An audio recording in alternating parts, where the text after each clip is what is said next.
We don't have enough adults in our community who are trained to be childcare providers. I really hope to work in a childcare setting.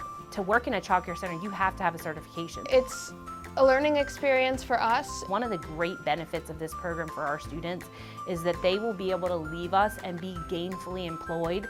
This program's existence came to fruition because there was a Maryland Rebuilds grant.